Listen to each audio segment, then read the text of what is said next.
આજનો આપણો ટોપિક છે difference between squirrel cage and slip ring induction motor. આ બેમાં સ્ટેટર હોય છે પણ આ બેવે રોટરના બે પ્રકાર છે. હવે આ સ્ક્વિરલ કેજ ઇન્ડક્શન મોટર છે તેનું નામ કેવી રીતે પડ્યું તે આપણે જોઈશું. તમે લોકો જોઈ શકો છો કે આ જે કંડક્ટર આપણે આડા ગોઠવેલા છે તેને સ્ક્યુ કહેવામાં આવે છે.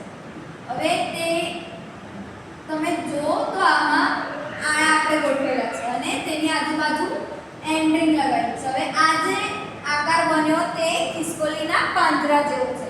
તેના પરથી જ આપણો આ સ્ક્વિરલ કેજ તેનું નામ પાડવામાં આવ્યું છે.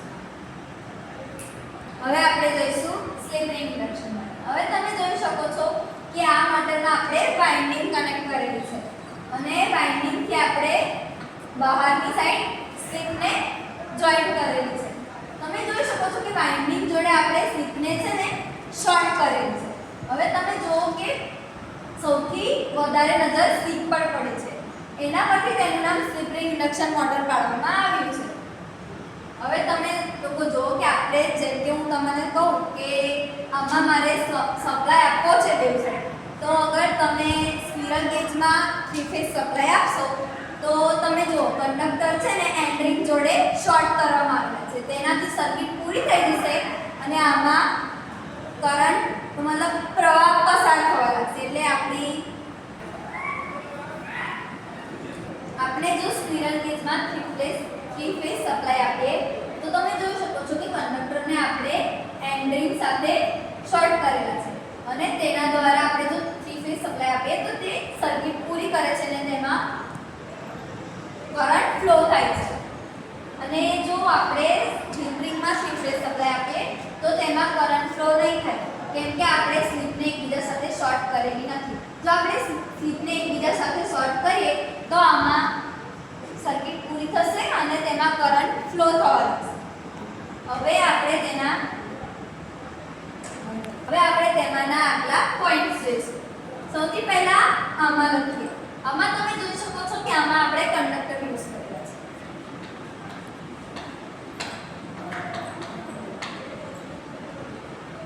અને આમાંની વાત કરીએ તો આમાં આપણે તમે જોઈ શકો છો વાઇન્ડિંગ આપણે વાપરેલી છે.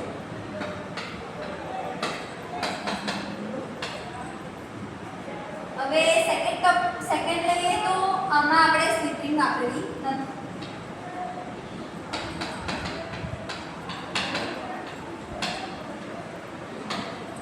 અને આમાં આપણે સ્લિપ રિંગ લીધેલી છે.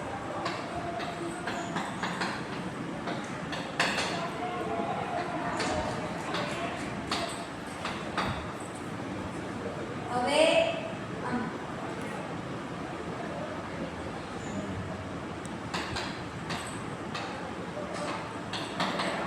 આપણે એન્ડ રિંગ લગાવેલી છે. આમાં આપણે એન્ડ રિંગ લગાવેલી નથી.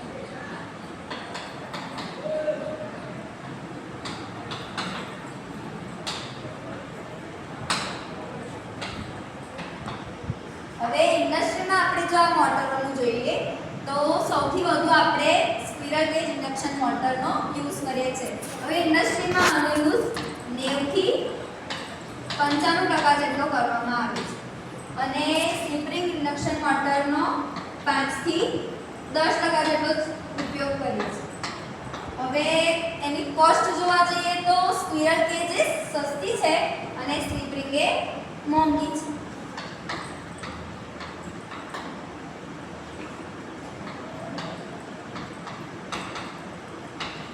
હવે તેના ટોર્કની વાત કરીએ તો સ્ક્વિરલ કેજમાં ટોર્ક ઓછો ઉત્પન્ન થશે અને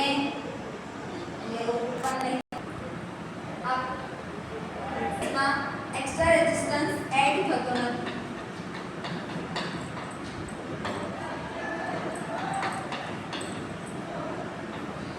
તમે આમાં જો કે આપણે અહીંયા આગળ જો આપણે એક્સ્ટ્રા રેઝિસ્ટન્સ એડ કરીએ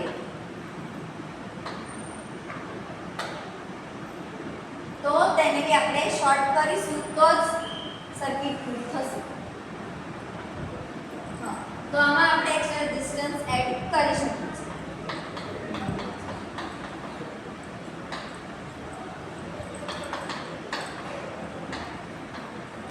તમે જો કે એક્સ્ટ્રા રેઝિસ્ટન્સ આમાં એડ થતો નથી તો તેમાં ટોર્ક આપણે સ્ટાર્ટિંગ ટોર્ક આપણે બદલી શકતા નથી અને આમાં આપણે એક્સ્ટ્રા રેઝિસ્ટન્સ એડ કરીએ છીએ તો આમાં સ્ટાર્ટિંગ ટોર્ક આપણો બદલી શકે છે.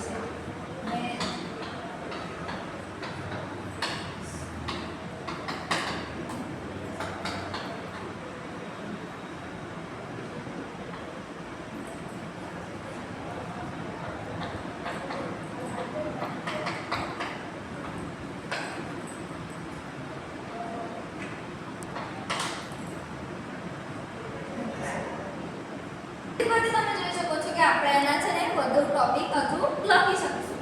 હવે તમે આમાં જ જોઈ લો કે આમાં આપણે એફિશિયન્સી ધારીએ તો આમાં એફિશિયન્સી વધારે હશે, આમાં એફિશિયન્સી ઓછી હશે. આમાં લોસીસ વધારે હશે અને આમાં લોસીસ સોરી મારી ભૂલ. આમાં લોસ ઓછા થાય છે, આમાં લોસ વધારે થાય છે. આમાંનું મેન્ટેનન્સ સરળતાથી થઈ શકે છે અને આમાં મેન્ટેનન્સ સરળતાથી થઈ શકે એવું નથી. અહીંયા આગળ જ આપણો આ ટોપિક ખતમ.